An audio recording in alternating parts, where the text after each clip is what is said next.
হাফিজাহুল্লাহু তাআলা।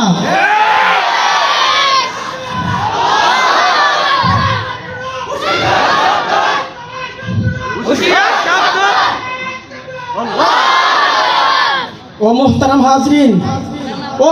হাজরিন, যিনি সর্বদাই নিজের জানের মায়াকে ত্যাগ করে, নিজের স্ত্রী সন্তানের মায়াকে ত্যাগ করে, মাথায় কাপড়ের কাপড় বেঁধে বাতিলের মুখে মালদণ্ড চোখের সামনেকে সুউচ্চ করার জন্য ময়দানে ঝাঁপিয়ে পড়েন।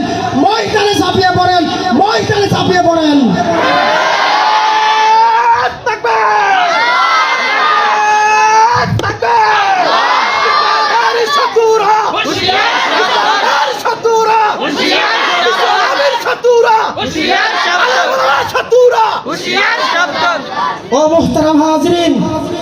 মুহতারাম হাজরিন, আমার পক্ষ থেকে স্পষ্ট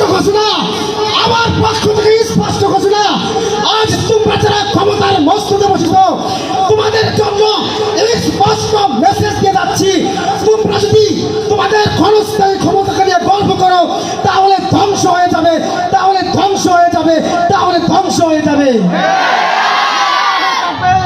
যেমন গর্ব করেছিল নমরুদ, ধ্বংস হয়েছে। গর্ব করেছিল ফিরআউন, ধ্বংস হয়েছে। গর্ব করেছিল আবু জাহাল, ধ্বংস হয়েছে। গর্ব করেছিল আবু লাহাব, ধ্বংস হয়েছে।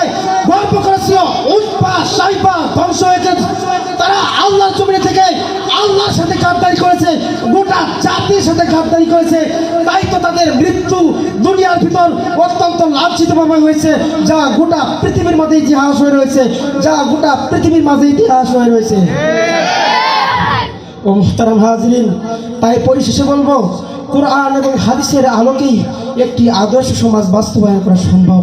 যেমন বিদায় হোসেন ভাষণে রাসূল করিম সাল্লাল্লাহু আলাইহি ওয়াসাল্লাম বলেছেন, তারাকতু ফীকুম আমরাইন লান তাদিল্লু মা তামাসসাকতুম বিহিমা কিতাবাল্লাহি ওয়া সুন্নাত নাবিয়্যিহি সাল্লাল্লাহু আলাইহি ওয়াসাল্লাম। বারাকাল্লাহু লানা ওয়া লাকুম ফিল কুরআনিল আযীম ওয়া নাফা'না ওয়া ইয়্যাকুম বিল আয়াতি ওয়াদ যিকরিল হাকীম। নাসরুম মিনাল্লাহি ওয়া ফাতহুন করিম ওয়া বাশশিরিল মুমিনিন। আসসালামু আলাইকুম ওয়া রাহমাতুল্লাহ।